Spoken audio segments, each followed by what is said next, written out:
काषाय वस्त्रं करदण्डधारिणं कमण्डलूपद्मकरेण शङ्खं चक्रं गदाभूषितभूषणाढ्यं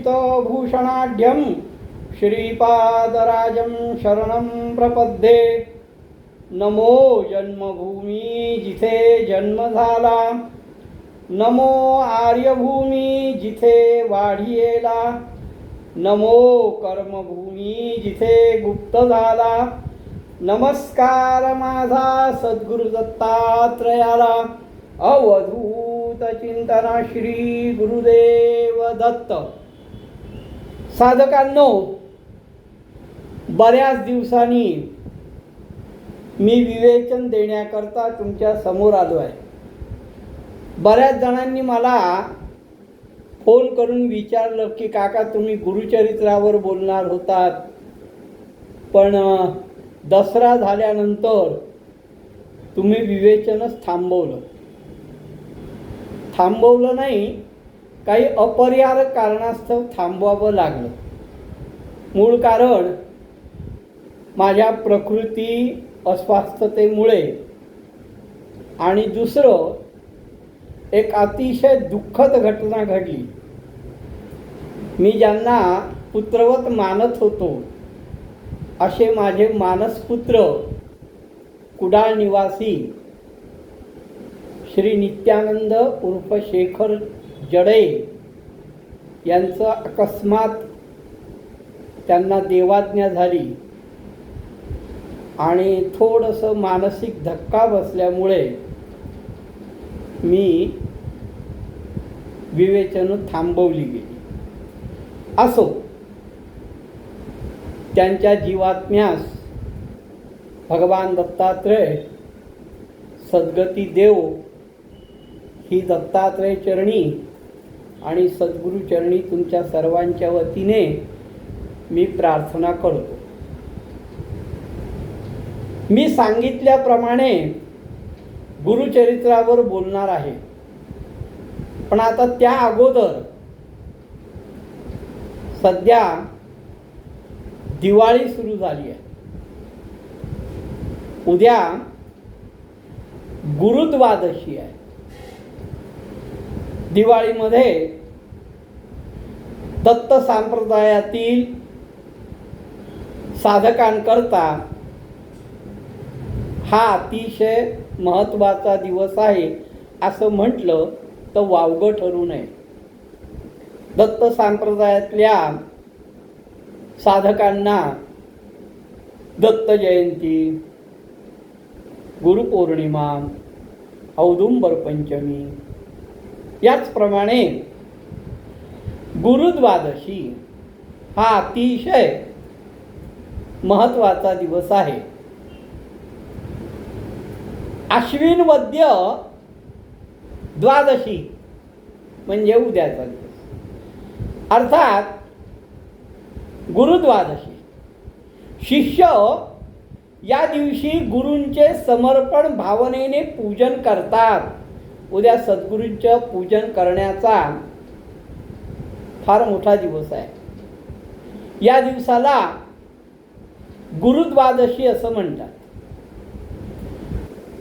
याचं कारण असं आहे, श्रीपाद श्रीवल्लभांनी गुप्त होणं किंवा नरसिंह सरस्वती स्वामी महाराजांनी आपल्या पादुका, मनोहर पादुका वाडीमध्ये स्थापन करून गाणगापूरमध्ये प्रयाण करणं किंवा गुळवणी महाराजांना दीक्षा प्राप्त होणं, हे जे काय आहे त्याही पेक्षा गुरुद्वादशीच्या दिवशी संपूर्ण ब्रह्मांडामध्ये गुरुतत्व जे आहे ते 100 पटीने जास्त प्रक्षेपित होत असतं। 100 पटीने जास्त प्रक्षेपित होत आणि प्रत्येक साधक आणि शिष्य यांच्यासाठी हा अभूतपूर्व दिवस आहे असं म्हटलं तर वावगं ठरू नये। दिवाळीमध्ये जे काय लक्ष्मीपूजन, भाऊबीज, बलिप्रतिपदा, हे जे काय दिवस आहे, या सगळ्या दिवसांमधला सर्वात महत्वाचा दिवस साधकांकरता, शिष्यांकरता गुरुद्वादशी हा दिवस आहे असं म्हटलं तर वावगं ठरू नये. या दिवशी साधकांनी किंवा शिष्यांनी अतिशय तळमळीने सद्गुरूंना हाक मारली, अतिशय तळमळीने. आता याला नेहमीप्रमाणे माझं वाक्य एकाग्र चित्ताने, स्वस्थ चित्ताने आणि तळमळीने सद्गुरूंना हाक मारल्यास ती हाक गुरुपर्यंत पोहोचते.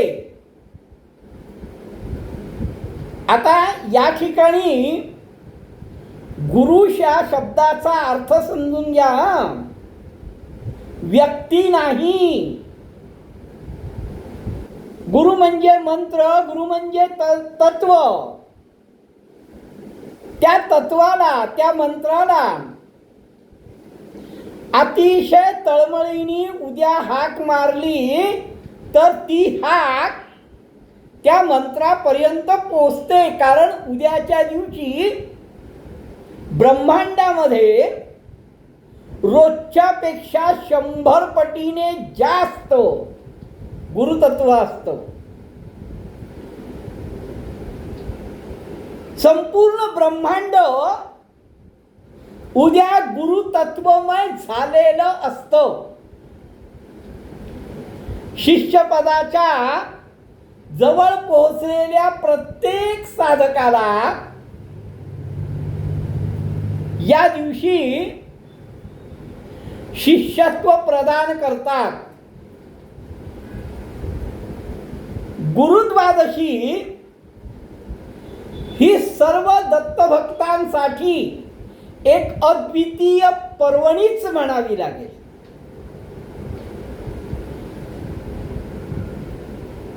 आता हे गुरुतत्वाविषयी झालं, पण असे काही प्रसंग आहेत की ज्यामुळे या दिवसाला अनन्यसाधारण असं महत्व आलं आहे.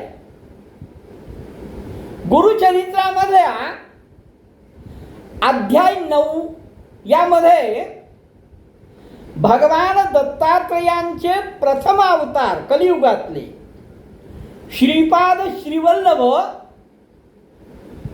यांचं निजानंदी गमन झालं. ते गुप्त झाले. कृष्णेमध्ये गुप्त झाले तो दिवस म्हणजेच अश्विन वद्य द्वादशी म्हणजेच गुरुद्वादशी ही तिथी होती. हा उल्लेख गुरुचरित्रामध्ये आहे. या दिवशी स्वामीजी आणि तिथले भटजी हे स्नानाकरता गेले. ती द्विजपत्नी अंगणामध्ये सडा टाकून अन्निक करत होती आणि त्या ठिकाणी त्यांना आणखीन एक वावर जाणवला. आणि तो वावर म्हणजे 64 योगिनींचा वावर होता. या 64 योगिनींनी त्या ब्रह्मपत्नीला दर्शन दिलं. काशी क्षेत्रीच्या या योगिनी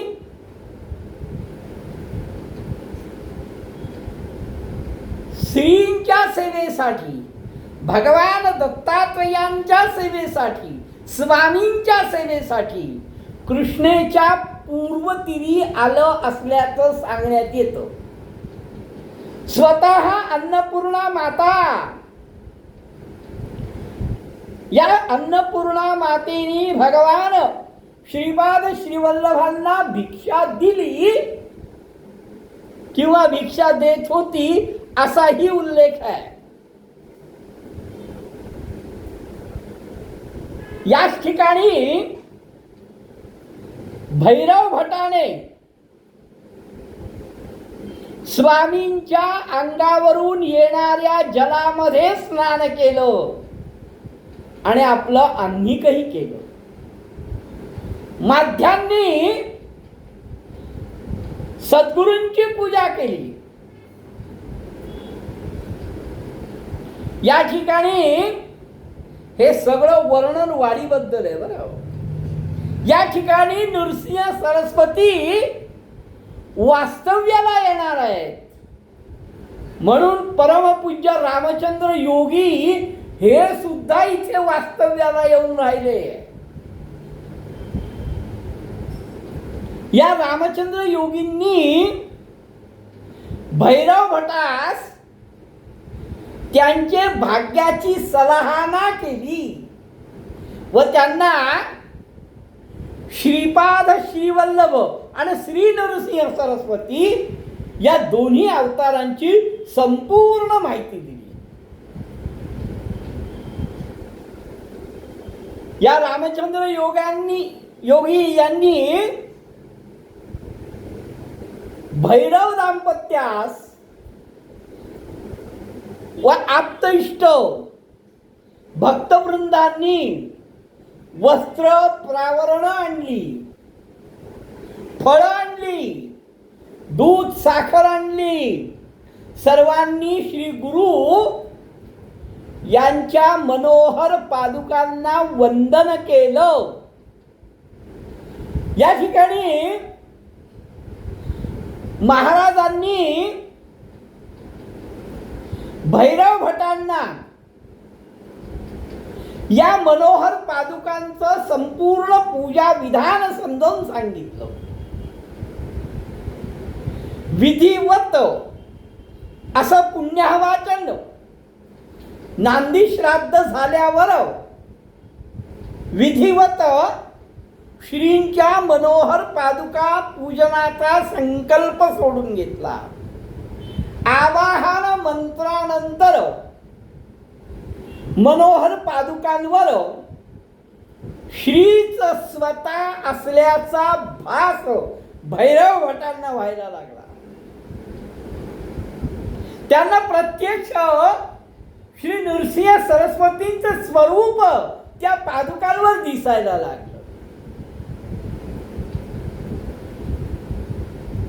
तेव्हा रामचंद्र योगी यांनी श्रींचं आणि पादुकांचा मधील अभिनत्व पटवून दिलं. भैरव भटांनी श्रींची मनोभावे प्रार्थना केली. महाराज गुरुवर्य, केवळ आपल्या आशीर्वादाने, केवळ आपल्या आशीर्वादाने आणि आपल्या कृपेमुळे या दिव्य पादुकांचं पूजन आमच्याकडून घडलं.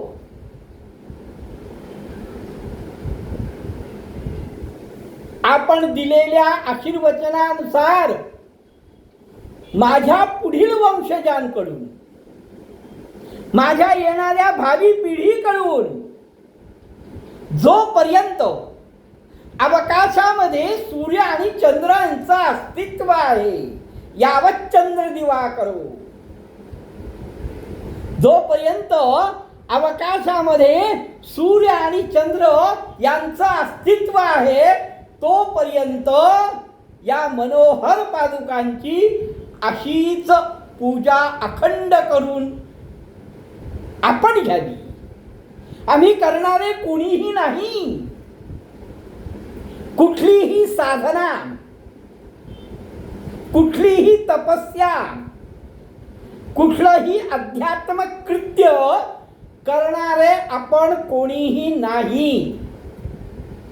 करवून घेणारे, करता करविता हे सद्गुरू आहे.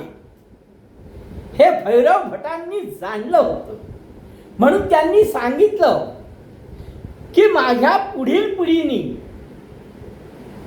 जोपर्यंत अवकाशामध्ये सूर्य आणि चंद्र आहेत तोपर्यंत आपल्या या मनोहर पादुकांची पूजा माझ्या वंशजाकडून आपण करून घ्यावी. सर्वांना शुद्ध बुद्धी द्यावी. धनधान्य, यश, कीर्ती, संतती, समृद्धी या सगळ्याचा लाभ व्हावा. मानवी स्वभावानुसार काही अपराध घडतात. मनुष्य जन्माला आल्यानंतर त्याच्याकडून अपराध हे घडतात. पण आपण सद्गुरू आहात, गुरुवारी आहात, त्यामुळे आपण मातृहृदयाने आणि उदार अंतःकरणाने सर्वांना क्षमा करावी. आपलं कृपा छत्र कायम स्वरूपी आम्हाला लाभावं. कायम स्वरूपी अखंड आपलं कृपा सत्र लाभावं.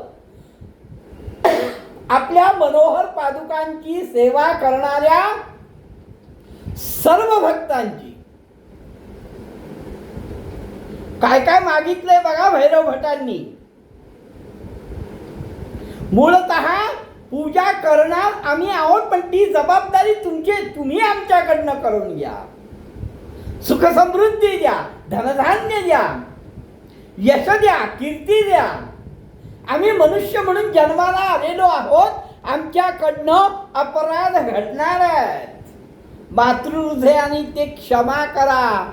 आपलं कृपा सत्र अखंड आमच्यावर राहू द्या. या परत्वे जे कोणी साधक, जे कोणी शिष्य आपल्या मनोहर पादुकांची पूजा करतील, जे कोणी साधक मनोहर पादुकांची पूजा करतील त्यांचं मनोरथ सुद्धा पूर्ण करा. हे ज्या वेळेस भैरव भटांनी सद्गुरूंच्या क्षमा याचनेच्या वेळेस असे उद्गार काढले, त्यावेळेस तिथे उपस्थित असलेल्या सर्वांची हृदय हेलावली. या क्षणी प्रत्येक जण पुन्हा पुन्हा परत भगवान नरसिंह सरस्वती महाराजांच्या दिव्य मूर्तीचे आणि मनोहर पादुकांचे अवलोकन करीत आणि ते रूप आपल्या अंतःकरणात साठवून ठेवायचा प्रयत्न करीत. काही क्षण असेच गेले. महाराजांनी दंड कमंडलू हाती घेतलं. भैरव भटजींना श्रींचे चरण कमल घट्ट पकडलेले आहे. कारण सद्गुरू नृसिंह वाडीवरून प्रयाण करण्याकरता निघाले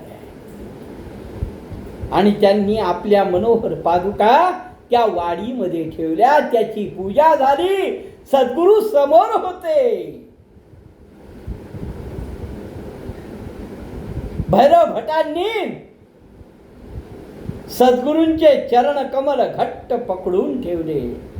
तेव्हा स्वामी म्हणतात, नरसिंह सरस्वती माझी माऊली म्हणते, अरे भटा, भैरवा, मी पादुका रूपाने इथेच राहणार आहे, मी नाही जात आहे. या मनोहर पादुका रूपाने मी इथेच राहणार आहे. पूर्वाभिमुख झाले. कृष्णेच्या प्रवाहात जवळ आले. प्रवाह दुभगला, दुतर्फा फुलांची पुष्करणी दिसायला लागली. त्यावरून पुढे जात महाराज गाणगापूर करता प्रस्थान करते झाले, गाणगापूर करता मार्गस्थ झाले. आणि तो दिवस होता गुरुद्वादशीचा. या दिवशी श्रीपाद श्रीवल्लभ कृष्णेमध्ये गुप्त झाले. याच दिवशी नरसिंह सरस्वतींनी मनोहर पादुकांची स्थापना वाडीमध्ये करून कृष्णा दुभंगली. हातामध्ये स्वामींच्या दंड कमंडलू आहेत, फुलांची पुष्करणी दुतर्फा आहे. आणि महाराज गाणगापूर करता प्रयाण करते झाले. तो हा दिवस स्वामी महाराजांनी वासुदेवानंद सरस्वती स्वामी महाराज, टेंभे स्वामी महाराज, या दिवशी काय काय घडलंय बघा. या 2 घटना तर घडल्याच, तिसरी घटना गुरुद्वादशीला घडलेली ती म्हणजे वासुदेवानंद सरस्वती स्वामी महाराजांनी त्यांचे शिष्य परमपूज्य गुळवणी महाराजांच्या हातात गुरुद्वादशीच्या दिवशी चांदीच्या पेटीत घालून एक यंत्र संरक्षक कवच बांधलं असलं. आणि ते कशा करता तर सतत गुरुकृपेची आठवण राहण्याची. म्हणून स्वामी महाराजांनी ते संरक्षक कवच गुरुद्वादशीच्या दिवशी गुळवणी महाराजांना बांधल्यानंतर जोपर्यंत गुळवणी महाराज होते तोपर्यंत वाडीमध्ये येण्याचा संकल्प गुळवणी महाराजांनी सोडला. आणि ते प्रत्येक द्वादशीस, प्रत्येक गुरुद्वादशी मध्ये वाडीत जायचे न चुकता. या पवित्र दिवशी गुळवणी महाराज वाडीत जायचे. तिथल्या माता भगिनी परंपरेनुसार प्रथम देवाला ओवाळणी करून, देवाचं औक्षण करून मग गुळवणी महाराजांचं सुद्धा औक्षण करायच्या.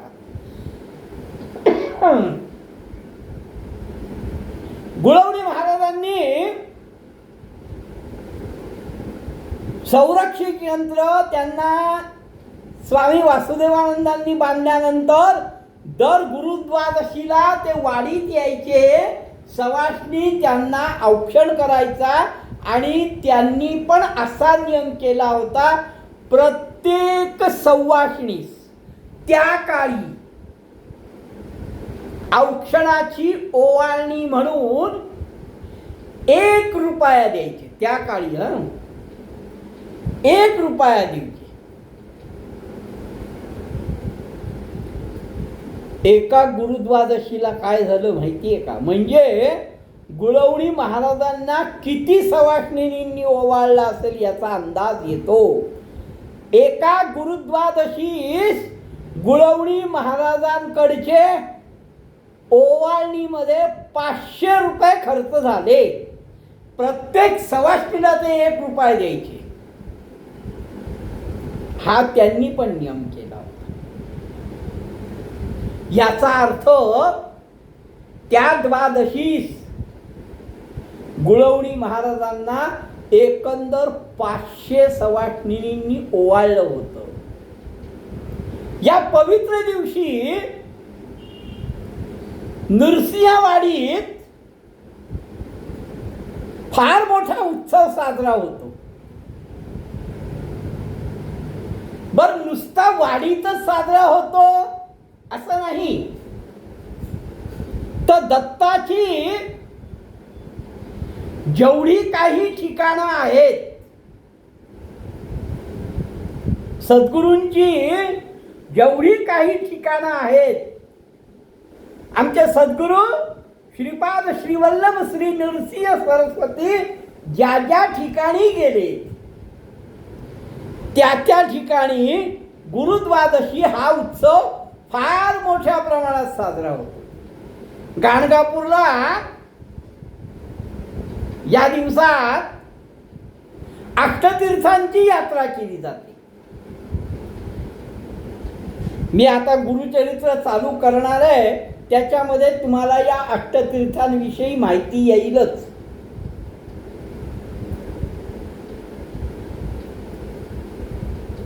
गाणगापूरला साजरा करतात, औदुंबरला करतात, वाडीला करतात, पिठापूरला करतात, कुरोपूरला करतात.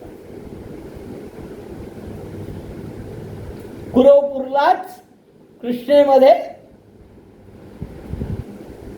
एका मातेला दिलेल्या वचनामुळे की पुढील जन्मी करंज नगरीमध्ये तुझ्या पोटी मी जन्म घेईन नरसिंह या अवतारात, म्हणून त्यांना श्रीपाद श्रीवल्लभ हा अवतार कार्य संपूर्ण झालं असं समजून पुढील अवतार घ्यायचा असल्या कारणाने गुप्त व्हावं लागलं. तो हा दिवस गोळवणी महाराजांना वासुदेवानंद सरस्वतींनी संरक्षक कवच दिलं. तो हा दिवस